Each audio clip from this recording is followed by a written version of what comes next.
अच्छा, तो आज हम डिस्कस करेंगे अपना एंडो का fourth lecture about congenital adrenal hyperplasia.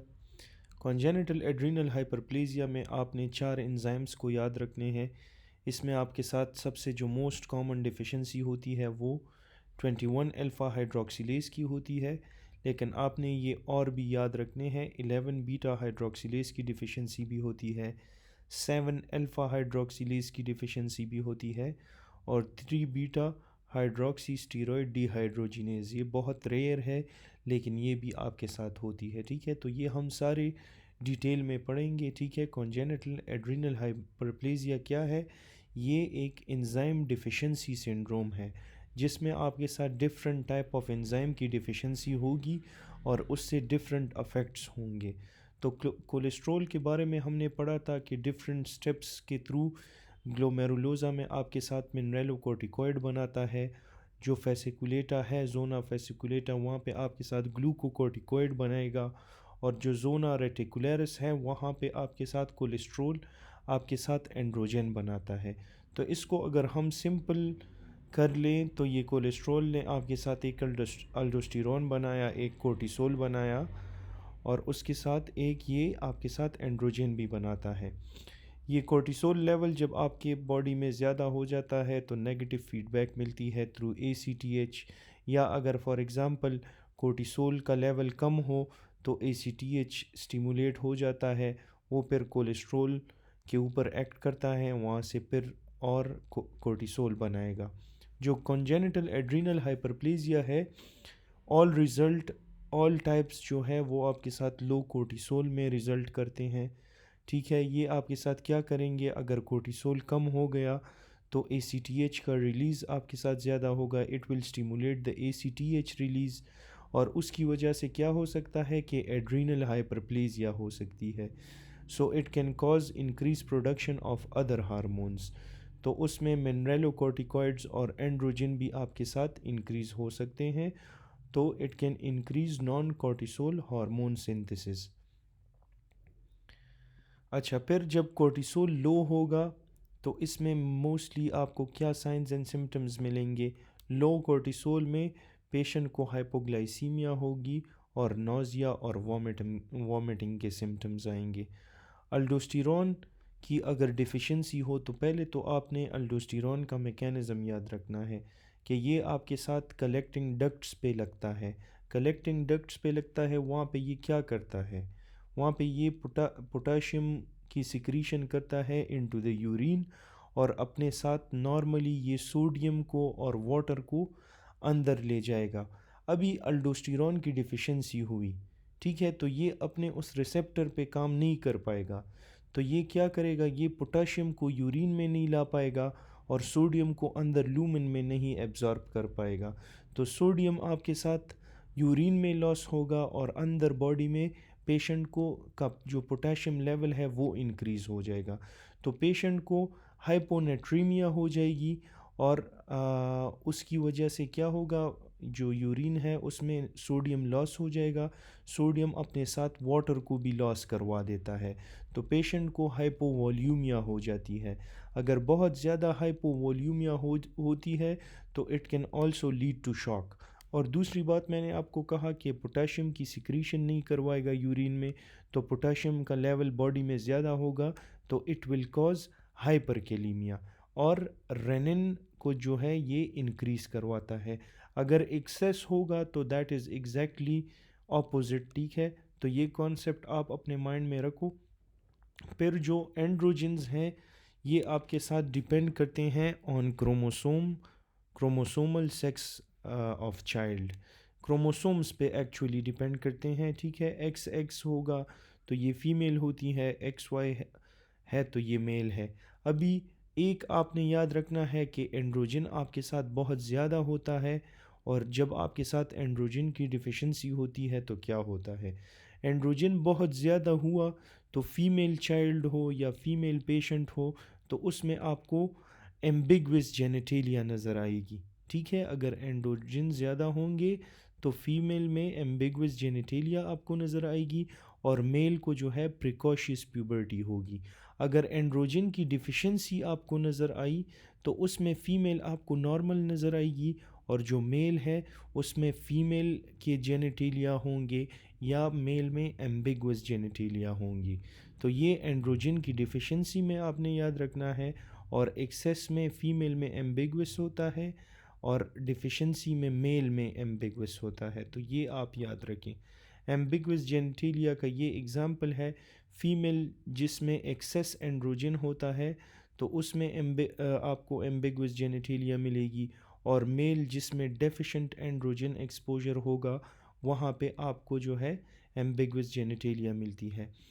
तो ACTH फ़र्स्ट ऑफ़ ऑल आपने याद रखना है कि ये ACTH आपके साथ एक प्री प्रो हार्मोन होता है, या उसका आप कह सकते हैं कि इसका प्रिकर्सर होता है, ठीक है। तो प्रो ओपियो मेलेनोकॉर्टिन जो है ये आपके साथ ACTH बनाता है। ये प्रो ओपियो मेलानोकॉर्टिन जो है ये ACTH का प्रिकर्सर है, ठीक है। तो इससे ACTH भी बनता है और उसके साथ साथ ये MSH की फॉर्मेशन भी करता है। तो अगर एक पेशेंट में हाई ACTH होगा, अगर ACTH ज़्यादा हो जाए, ठीक है, फॉर एग्ज़ाम्पल ACTH ज़्यादा हो जाएगा तो इट विल स्टिमुलेट प्रो ओपियो मेलानोकॉर्टिन, उसकी वजह से MSH भी इंक्रीज़ हो जाएगा, और ये MSH जो है ये आपकी स्किन हाइपर पिगमेंटेशन करवाता है। तो high ACTH can cause skin hyper pigmentation. ये स्किन हाइपर पिगमेंटेशन किस तरह होगी, क्योंकि MSH स्टिमुलेट हो जाएगा। तो MSH जब स्टिमुलेट हो जाएगा उसमें मेलानिन की सिंथेसिस हो जाती है, which gives the pigmented appearance या which makes the skin hyper pigmented. Cholesterol ये तीन चीज़ें बनाता है, वही सेम कॉन्सेप्ट जो मैंने आपको बताया। अगर कोर्टिसोल कम हो गया तो ACTH स्टिमुलेट होगा और ये आपके साथ ये तीन चीज़ें बनाएगा। अगर अभी 21 हाइड्रोक्सिलेज की डिफिशिएंसी है ना, तो 21 हाइड्रोक्सिलेज जो मोस्ट कॉमन एंजाइम है, तो उसमें आपने ये याद रखना है कि उसमें आपके साथ कोलेस्ट्रॉल से कोर्टिसोल नहीं बनता, और उसमें आपके साथ कोलेस्ट्रॉल से अल्डोस्टेरोन नहीं बनता। तो उसमें सिर्फ़ और सिर्फ एंड्रोजन्स बनते हैं। ये 21 हाइड्रोक्सिलेज के बारे में हमने पीछे वो प्रॉपर इसका कोलेस्ट्रॉल का के सारे सिंथेसिस जो पढ़े, तो उसमें अगर 21 हाइड्रोक्सिलेज डेफिशिएंट होगा तो अल्डोस्टेरोन नहीं बनेगा, कोर्टिसोल नहीं बनेगा, लेकिन आपके साथ एंड्रोजन्स बनेंगे। तो एंड्रोजन्स ये सारा का सारा कोलेस्ट्रॉल कन्वर्ट होगा एंड्रोजन्स में, और एक्सेसिव एंड्रोजेनिक अफेक्ट आपको मिलेगा। तो it is the classic cause of congenital adrenal hyperplasia. Low cortisol के सिम्टम्स आपको नज़र आएंगे, इसमें लो मिनरलोकॉर्टिकॉइड सिम्टम्स होंगे, और एंड्रोजन के सिम्टम्स आपको सबसे ज़्यादा नज़र आएंगे। तो गर्ल में एम्बिगुअस जेनिटेलिया आपको नज़र आएगी 21 हाइड्रोक्सिलेज में, और बॉयज़ में you will C precocious puberty. Variable symptoms होते हैं बेस्ड ऑन एंजाइम लेवल्स। जो क्लासिक फॉर्म है that is 0 to 2% normal enzyme activity, और जो नॉन क्लासिकल फॉर्म है it have 20 to 50% normal enzyme activity. फिर क्लासिक फॉर्म को हम सॉल्ट लूजिंग फॉर्म भी कहते हैं, और इसके क्लिनिकल फीचर्स में आपको नोज़िया वॉमिटिंग मिलेगी, वॉल्यूम डिप्लीशन मिलेगी, और हाइपरकेलीमिया मिलेगी विद इन 7 to 14 days, ठीक है। तो you will get nausea vomiting volume depletion hyperkalaemia in the classic salt losing form इसे हम कहते हैं। और एक माइल्ड फॉर्म होता है, उसमें फ़ीमेल में आपको एम्बिगुअस जेनिटेलिया नज़र आएगी, और मेल में आपको प्रिकॉशियस प्यूबर्टी नज़र आएगी। जो 11 बीटा हाइड्रोक्सिलेज डिफिशिएंसी है, तो अगर 11 बीटा हाइड्रोक्सिलेज की डिफिशिएंसी हो जाए तो उसमें आपके साथ अल्डोस्टेरोन भी नहीं बनता, कोर्टिसोल भी नहीं बनता, और इसमें आपके साथ एंड्रोजन्स बनते हैं। लेकिन इसमें आपने एक चीज़ याद रखनी है कि ये कोलेस्ट्रॉल जब आपके साथ अल्डोस्टेरोन बनाता है, दिस ये डिफरेंट स्टेप्स में अल्डोस्टेरोन बनाता है। तो ये एंजाइम 11 बीटा हाइड्रोक्सिलेज अगर डेफिशिएंट हो तो अल्डोस्टेरोन नहीं बनेगा, लेकिन 11 डीऑक्सी कोर्टिसोन जो है ये आपके साथ फिर भी बनता है, ठीक है। ये एंजाइम इस स्टेप पे एक्ट करता है। तो ये एंजाइम नहीं होगा, अल्डोस्टेरॉन नहीं होगा, इसमें अल्डोस्टेरॉन की डिफिशिएंसी होगी, लेकिन you will still get deoxy corticosterone. तो उसमें स्टिल यू विल गेट जो अल्डोस्टेरॉन के इफ़ेक्ट्स हैं आपको वो फिर भी नज़र आएंगे, एक्सेस एंड्रोजन के इफ़ेक्ट्स भी नज़र आएंगे, लेकिन कोर्टिसोल के इफ़ेक्ट्स बिल्कुल आपको नज़र नहीं आएंगे। Similar to 21 alpha hydroxylase deficiency, इसमें लो कोर्टिसोल सिम्टम होंगे, गर्ल्स में एम्बिगुअस जेनिटेलिया नज़र आएगी और बॉयज़ में आपको प्रिकॉशियस प्यूबर्टी नज़र आएगी। सिर्फ एक्सेप्शन ये है कि इसमें ये वो दूसरी की तरह नहीं है जो हमने 21 इससे पहले पढ़ा, उसमें आपको मिनरलोकॉर्टिकॉइड की एक्टिविटी नहीं मिल रही थी। यहाँ पे मैंने आपको कहा कि यहाँ पे आपके साथ 11 डीऑक्सीकोर्टिकोस्टेरॉन बनता है, तो उसकी वजह से आपको इंक्रीज मिनरलोकॉर्टिकॉइड एक्टिविटी भी 11 बीटा हाइड्रोक्सिलेज डिफिशिएंसी में मिलेगी। तो इंक्रीज 11 डीऑक्सीकोर्टिकोस्टेरॉन जो एक वीक मिनरलोकॉर्टिकॉइड है and it will cause hypertension and hypokalaemia. ये हाइपरटेंशन और हाइपोकेलीमिया आपको 21 हाइड्रोक्सिलेज डिफिशिएंसी में नहीं मिलते। अगर हाइपरटेंशन हाइपोकेलीमिया सिनेरियो में दिए गए हों तो you should pick 11 beta hydroxylase deficiency. 17 hydroxylase deficiency में आपके साथ अल्डोस्टेरॉन बनता है, लेकिन कोर्टिसोल और एंड्रोजेंस नहीं बनते। ठीक है, तो ये आपने याद रखना है कि इसमें एक एंजाइम होता है साइटोक्रोम P450 जिसे हम कहते हैं। ठीक है, ये आपके साथ ये एंजाइम नॉर्मली एड्रीनल ग्लैंड्स और गोनेड्स में होता है। तो अगर फॉर एग्ज़ाम्पल एक पेशेंट को जो है 17 हाइड्रोक्सिलेज की डिफिशिएंसी हो, ठीक है, तो ये एंजाइम आपको एड्रीनल ग्लैंड्स और गोनेड्स में नहीं मिलेगा, तो वो उनके सिम्टम्स कॉज करवाएगा एड्रीनल ग्लैंड में और गोनेड्स में। और ये 17 hydroxylase deficiency normally two reactions करवाती है, 17 हाइड्रोक्सिलेज और 1720 लाइएज। ये दोनों मैंने आपको वो फ्लो चार्ट में दिखाए थे। ठीक है, तो जब भी 17 हाइड्रोक्सिलेज की डिफिशिएंसी होगी तो it will lead to low cortisol और आपके साथ लो एंड्रोजन होंगे, लेकिन जो मिनरलोकॉर्टिकॉइड है, अल्डोस्टेरॉन है, वो आपके साथ एक्सेस होगा। ठीक है, इसमें आपको हाइपरटेंशन हाइपोकेलीमिया मिलेगी और लो एंड्रोजन्स होंगे इसमें। ठीक है, इसमें आपने ये याद रखना है कि you will find low androgens और CYP17A1 जो है एड्रीनल ग्लैंड्स और गोनेड्स में होता है, तो उसकी डिफिशिएंसी भी हो जाती है, तो आपको लो एंड्रोजन्स मिलेंगे। जो मेल्स हैं तो उसमें आपको फीमेल का एक्सटर्नल मेल में आपको फीमेल एक्सटर्नल जेनेटेलिया मिलेगी या एम्बिगुअस जेनेटेलिया मिलेगी। इसमें एब्सेंट यूट्रस या fallopian tube, this is very important, ये अक्सर पूछते हैं। तो एब्सेंट यूट्रस और फिलोपियन ट्यूब आपको 17 अल्फ़ा हाइड्रोक्सिलेज की डिफिशिएंसी में मिलेगा। यहाँ पे Sertoli cells normally Mullerian inhibitory factor produce करते हैं। ठीक है, और ये इनका इनहिबिटरी एक्शन होता है, that's why you get absent uterus and fallopian tube. और इसमें एक क्लासिकल चीज़ आपको मिलेगी, दैट इज़ अनडिसेंडेड टेस्टिस।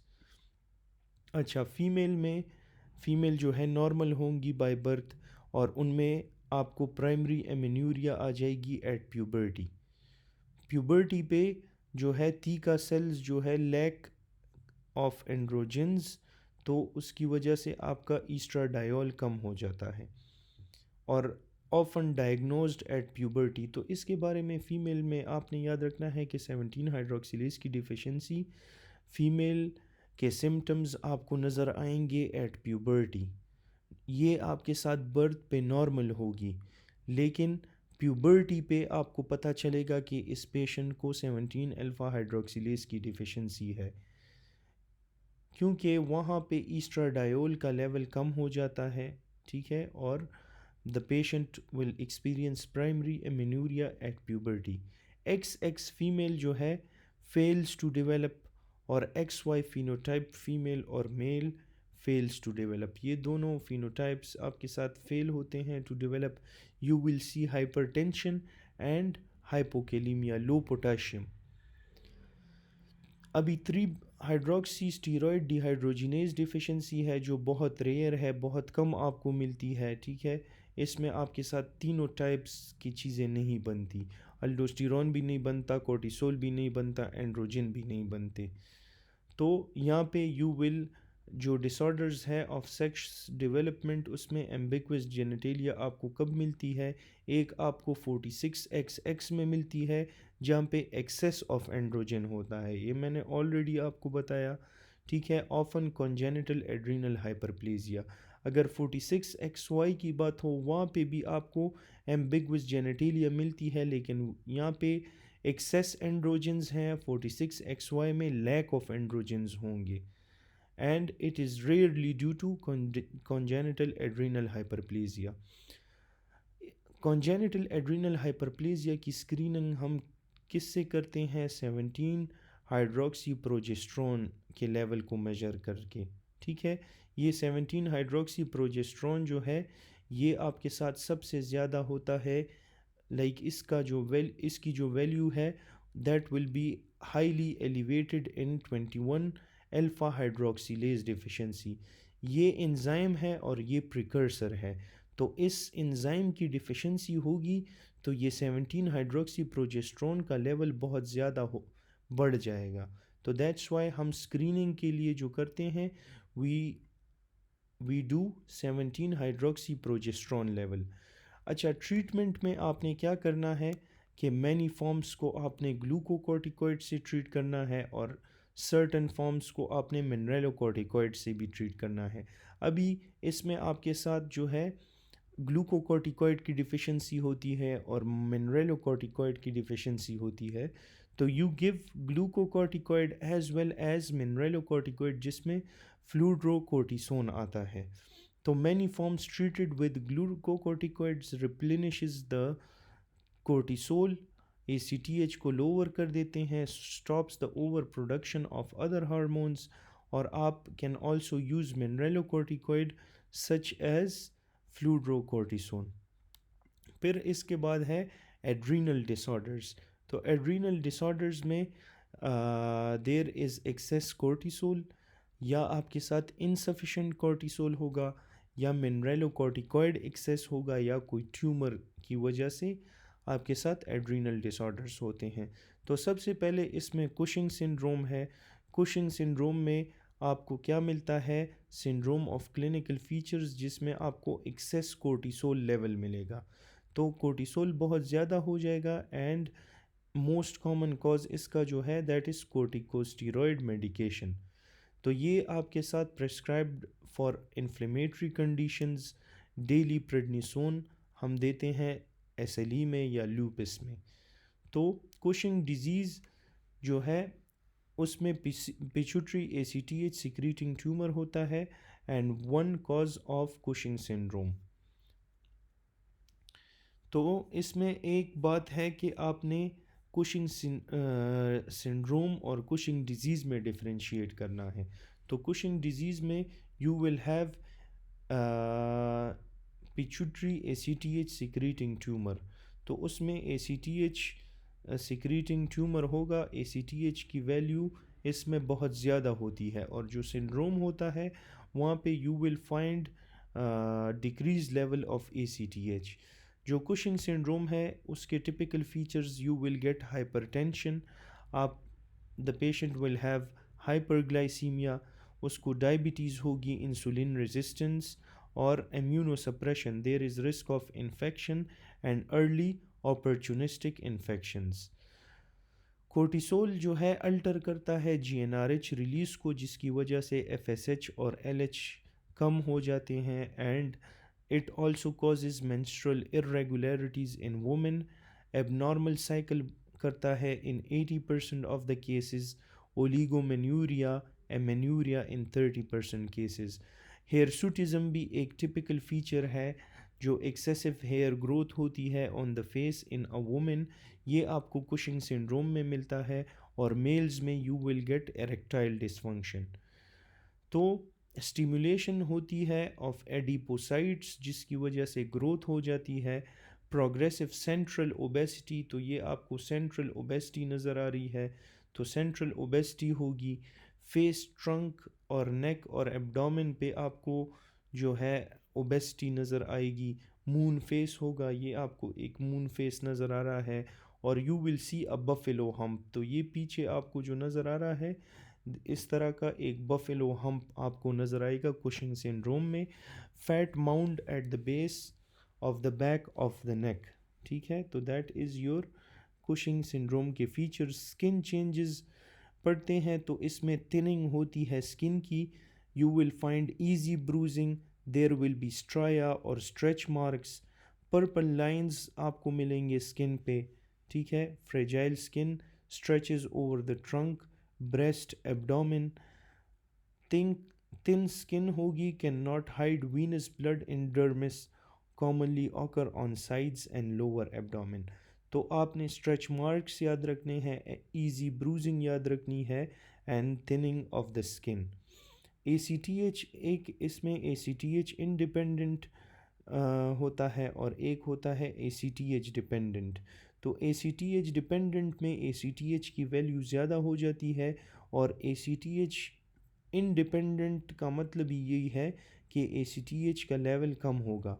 तो ACTH इंडिपेंडेंट में आपके साथ ग्लूकोकोर्टिकोइड थेरेपी आती है एंड एड्रीनल एडिनोमा आता है। और जो ACTH जिसमें ACTH ज़्यादा होगा तो उसमें आपके साथ कुशिंग डिजीज़ आती है, या there is an ectopic ACTH, या there will be increase ACTH due to adrenal hyperplasia which will increase cortisol.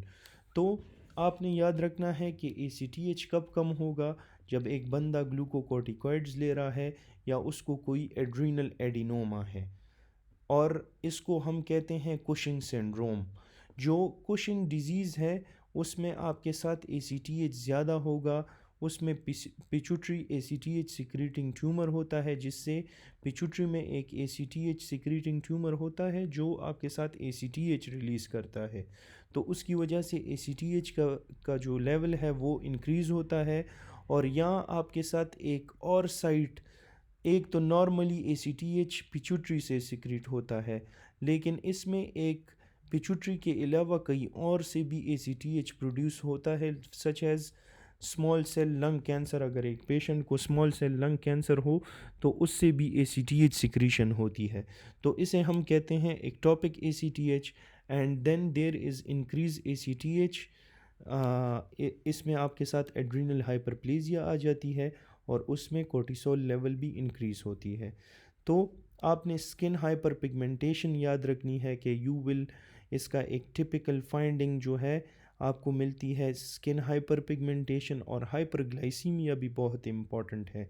Hyper pigmentation का वही सेम कॉन्सेप्ट है जो मैंने आपसे डिस्कस किया, can occur in ACTH dependent Cushing syndrome, जिसमें ACTH की वैल्यू ज़्यादा हो जाती है। तो अगर ACTH ज़्यादा होता है तो इट सिग्नल्स द प्रो ओपियो मेलानोकॉर्टिन, उसकी वजह से MSH भी इंक्रीज़ होता है जो आपके साथ मेलानिन को इंक्रीज़ कर देता है and it causes skin hyper pigmentation.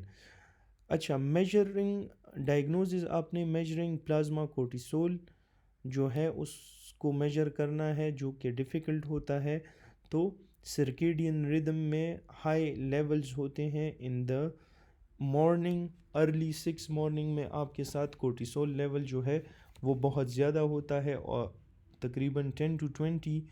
और जो रात से 1 घंटा पहले दैट इज़ 5, ये भी हमने डिस्कस किया था। तो नॉर्मली कोर्टिसोल के लेवल्स को हम मेजर करते हैं जो आपके साथ मॉर्निंग में बहुत ज़्यादा हाई होते हैं और लेट एट नाइट बहुत ज़्यादा कम होते हैं। Most cortisol bound to CBG, और CBG levels can affect serum measurement. फिर इसमें हम 24 hour urinary free cortisol level check करते हैं। तो it integrates cortisol level over time, और सिलिवरी कोर्टिसोल भी हम देखते हैं। तो no cortisol binding globulin in saliva, free cortisol level measured at night and it should be low. फिर हम करते हैं एक low dose dexamethasone suppression test.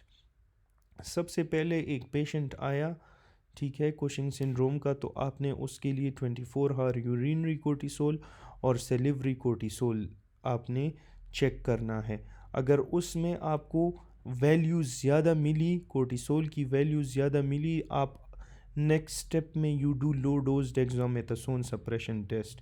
Patient को आपने लो डोज में डेक्सामेथासोन जो ये ड्रग है ये दे दिया एट बेड टाइम, सोने से पहले उसको आपने डेक्सामेथासोन दिया, तो ये आपके साथ क्या करेगा कि it will suppress the normal pituitary ACTH release. Pituitary से ACTH को ये रिलीज़ नहीं कर पाएगा। फिर अर्ली मॉर्निंग में आपने उस पेशेंट से ब्लड टेस्ट्स लेने हैं और फिर आपने कोर्टिसोल लेवल चेक करना है।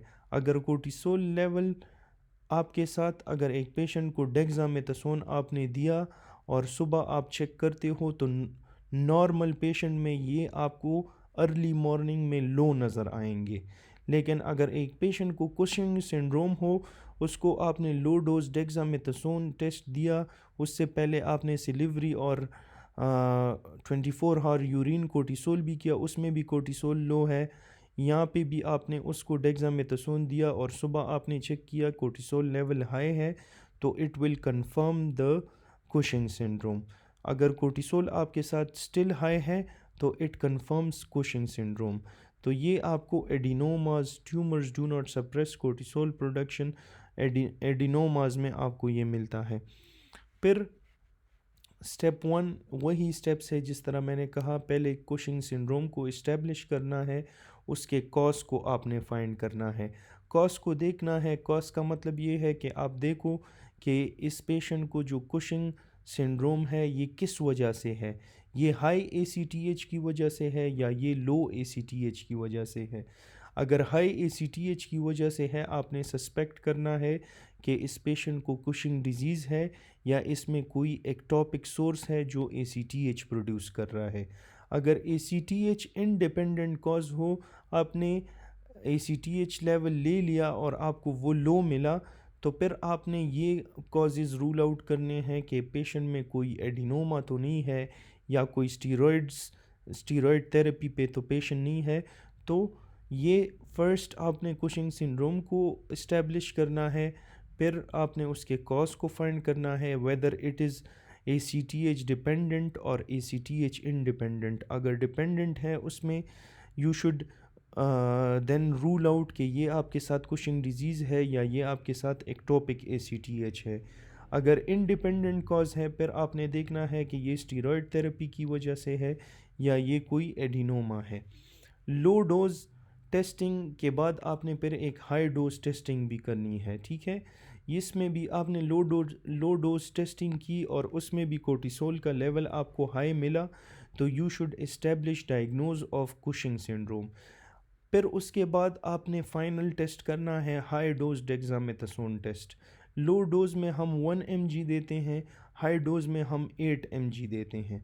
अच्छा, अभी आपने पेशेंट को हाई डोज डेक्सा दिया, तो differentiate causes of high ACTH Cushing syndrome will suppress cortisol in the pituitary adenoma, will not suppress the cortisol from ACTH tumor। High dose dexamethasone में आपने जो है पेशेंट को हाई डोज दिया, तो आप अगर ये उसके साथ कोर्टिसोल का लेवल अगर सप्रेस हुआ, ठीक है, उसके साथ अगर आपने एक पेशेंट को हाई डोज डेक्सा दी और उसके साथ पेशेंट का कोर्टिसोल लेवल सप्रेस हुआ, तो you should suspect that this is a pituitary adenoma. अगर वो आपके साथ सप्रेस नहीं हुआ तो इसका मतलब है कि this is an ACTH tumour. फिर ट्रीटमेंट में यू डू सर्जरी, आप क्या करते हो, रिमूवल ऑफ, अगर एडिनोमा हो तो उसको रिमूव कर दो, अगर कोई लंग ट्यूमर हो उसको रिमूव कर दो, और you can also give ketoconazole antifungal. Antifungal है, इसके बारे में हमने पहले भी पढ़ा है कि it blocks ergosterol synthesis in the fungi. ये आपके साथ first step in the cortisol synthesis होता है, और डेस्मोलेज साइड चेन को, ये डेस्मोलेज को क्लीव करता है। ये आपके साथ आप देख सकते हो कि कोलेस्ट्रॉल कैन में it makes pregnenolone which is converted into cortisol. तो cholesterol makes pregnenolone by enzyme desmolase, और ये कीटोकोनाजोल इस डेस्मोलेज को ब्लॉक कर देता है। तो it can be used for the treatment of Cushing syndrome and also potent inhibitor androgen synthesis में एक पोटेंट इनहिबिटर है। इसका एक की साइड इफ़ेक्ट है जो एग्ज़ाम पॉइंट ऑफ व्यू के लिए इम्पॉर्टेंट है, that is gynaecomastia, it causes gynaecomastia. Adrenal insufficiency जो है उसमें इनसफिशेंट कोर्टिसोल प्रोडक्शन होती है। प्राइमरी एड्रीनल इंसफिशेंसी आपको मिलती है और सेकेंडरी इंसफिशेंसी मिलती है। प्राइमरी किसे कहते हैं कि एड्रीनल ग्लैंड में ख़ुद कोई मसला होगा, failure of the adrenal gland, cortisol and aldosterone low होंगे, ACTH इसमें आपको हाई मिलेगा। सेकेंडरी का मतलब है किसी और वजह से एड्रीनल ग्लैंड काम नहीं कर रहा, तो इसमें failure of pituitary, ACTH, pituitary से ACTH रिलीज़ नहीं हो रहा, ओनली कोर्टिसोल विल बी लो। जो एड्रीनल इंसफिशेंसी के सिम्टम्स हैं उसमें लॉस ऑफ कोर्टिसोल आपको मिलेगा, weakness, fatigue, weight loss, you will get postural hypotension, this is important, nausea, abdominal pain और डायरिया और हाइपोग्लाइसीमिया। तो ये सिम्टम्स आपको मिलेंगे एड्रीनल इंसफिशेंसी में, hypotension, abdominal pain, diarrhoea, hypoglycaemia. अगर अल्डोस्टेरोन लॉस होगा तो उसमें you will get hyperkalaemia, you will get acidosis and you will get hypovolaemia. Aldosterone जो है पोटाशियम रिटेन करवा देता है, कॉजेज़ हाइपरकेलीमिया, हाइड्रोजन रिटेंशन करवाता है, दैट कॉजेज़ एसिडोसिस, और सोडियम लॉस इन वाटर करवाता है तो इट कॉजेज़ हाइपोनेट्रीमिया एंड हाइपोवॉल्यूमिया। अच्छा, ये तो हमने ऑलरेडी पढ़ लिए। फिर इसके बाद है एडिसन, ACTH अफेक्ट है स्किन हाइपर पिगमेंटेशन, वही बात है। एडिसन हाइपर पिगमेंटेशन जो है जनरलाइज्ड हाइपर पिगमेंटेशन होती है, ये आपको सन एक्सपोज्ड एरियाज़ में मिलेगी, usually face, neck, back of hands, also area of friction pressure पे मिलता है, एल्बोज, नीज, नकल्स पे, और मे ऑकर इन पाल्मर क्रीसेस। इसका जो क्लासिक सिनेरियो है इसमें आपको GI सिम्टम्स मिलेंगे, नोजिया, पेन और डार्कनिंग ऑफ द स्किन। जो एड्रीनल क्राइसिस होता है that is acute adrenal insufficiency, इसमें एब्रप्ट सडन लॉस होता है कोर्टिसोल और अल्डोस्टेरोन का। एब्रप्ट लॉस आपको मिलेगा, पेशेंट में डायरेक्टली एब्रप्टली कोर्टिसोल और अल्डोस्टेरोन लॉस होंगे और it can manifest as a shock. इसमें आपको हाइपोग्लाइसीमिया मिलेगी, नोजिया, वॉमिटिंग, फैटीग, कन्फ्यूजन, और एड्रीनल फंक्शन जो है आपके साथ often when acute increase adrenal function cannot be met, infection, surgery, trauma in patient with adrenal insufficiency, patient on chronic steroids हो या stress dose steroids आपने देने हैं for prevention। जो एडिसन डिजीज़ है कॉमन कॉजेज़ इसमें एक है ऑटो इम्यून एड्रेनलाइटिस, ठीक है, तो एंटीबॉडी इसमें बनती है, antibody and cell mediated disorder है जिसमें 21 हाइड्रोक्सिलेज के अगेंस्ट एंटीबॉडीज़ बनती है। तो उससे क्या होता है कि it will lead to the atrophy of the adrenal gland और उसमें कॉर्टेक्स लॉस होगा, मेडुला आपके साथ स्पेयर होगा। इन्फेक्शन की वजह से भी हो सकता है जिसमें TB आता है, fungal infections like histoplasmosis, cryptococcus और साइटोमेगैलोवायरस। जो रेयर कॉज है उसमें ट्यूमर मेटास्टेसिस स्पेशली लंग्स। फिर मेटास्टेसिस फ्रॉम लंग कैंसर जो है adrenal, usually found on imaging without symptoms, brain में हेडेक, न्यूरोडेफिसिट, सीजर्स होंगे, बोन में पैथोलॉजिकल फ्रैक्चर्स होंगे, लिवर में you will get hepatomegaly, jaundice etcetera. एक है Waterhouse Friderichsen syndrome, this is very important, it is a rare cause of adrenal insufficiency and it is caused by the hemorrhage to the adrenal glands। ये मेनिंजोकॉक्सीमिया के साथ associated होता है, this is very important, ठीक है। Nigeria meningitis में जो है आपको ये वाटर हाउस फ्रेडरिक्सन सिंड्रोम मिलता है। वो क्यों मिलता है? क्योंकि हेमरेज होता है ऑफ द एड्रीनल ग्लैंड। तो पेशेंट में जो है बैक्टीरियल मेनिंजाइटिस के सिम्टम्स होंगे और उसमें एक्यूट ऑनसेट ऑफ शॉक होगा, ठीक है। that is Waterhouse-Friderichsen syndrome. Secondary adrenal insufficiency is most common cause. इसका most common cause क्या है? That is glucocorticoid therapy. Chronic suppression of ACTH release which leads to adrenal atrophy of over time. और अगर आप sudden discontinuation करते हो तो it causes hypoadrenalism.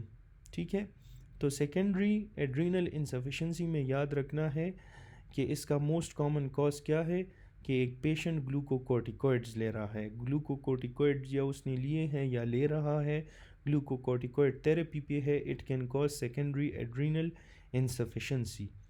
इसमें आपको क्रॉनिक सप्रेशन ऑफ ACTH मिलेगी और उसकी वजह से एड्रीनल एट्रोफी हो जाती है. अगर सडन डिसकंटिन्यूएशन आप करते हो ग्लूकोकॉर्टिकॉइड्स की तो ये आपके साथ हाइपो एड्रीनलिज्म कॉज करवाता है. Basis for weaning of steroids, अगर आप स्टीरॉयड्स को डायरेक्टली छोड़ते हो, ठीक है, तो उसकी वजह से भी हो सकता है. तो आपने नॉर्मली स्लो डिसकंटिन्यूएशन करनी है over time. Stress dose steroid जो है, patient on chronic steroids with infection trauma surgery, उसमें भी रिस्क होता है एड्रीनल क्राइसिस का. हाई डोज ऑफ ग्लूकोकॉर्टिकॉइड्स आपने उसमें एडमिनिस्टर करने हैं. सेकेंडरी एड्रीनल इंसफिशेंसी में जो है, no skin findings will be found, ACTH is not elevated, you will get no hyperkalaemia और अल्डोस्टेरोन भी आपके साथ इफ़ेक्टेड नहीं होगा. तो इसमें आपने 8 AM सीरम कोर्टिसोल लेवल करना है. Level should be highest at this time, low level indicates the disease. अब ये सीरम ACTH को आपने देख लिया और हाई ACTH है, उसके साथ जो है लो कोर्टिसोल है. कोर्टिसोल तो दोनों में ही लो होगा, लेकिन अगर ACTH हाई है, दिस इज़ प्राइमरी डिजीज़. अगर ACTH लो है, कोर्टिसोल भी लो है, this is a secondary disease. तो पहले आपने 8 AM कोर्टिसोल लेवल करना है, क्योंकि 8 AM पे कोर्टिसोल का लेवल बहुत ज़्यादा हाई होता है. अगर उसमें 8 AM पे आपने चेक किया और लेवल्स लो हुए तो इसका मतलब है कोई एड्रीनल इंसफिशेंसी है. फिर आप सीरम ACTH करते हो, ठीक है.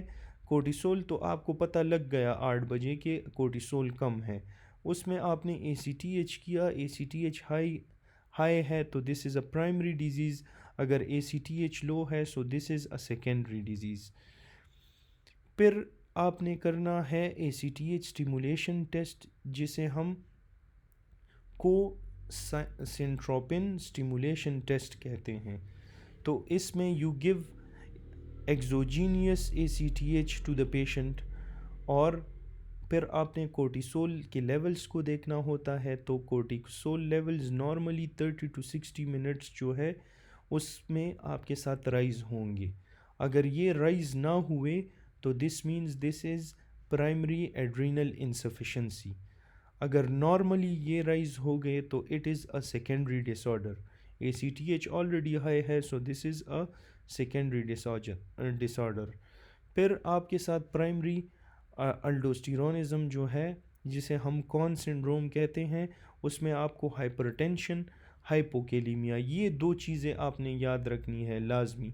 जब भी सिनेरियो में हाइपरटेंशन, हाइपोकेलीमिया दी गई हो, ठीक है, तो you should suspect primary hyperaldosteronism. Weakness या मसल क्रैम्प्स आपको नज़र आएंगे. अनरिलायबल फाइंडिंग्स में cause with normal potassium and you will get metabolic alkalosis. तो ये टिपिकल, ये 3 चीज़ें आपने रट्टा मारनी है, इसको आपने याद करना है for Conn's disease. You should memorise this again and again.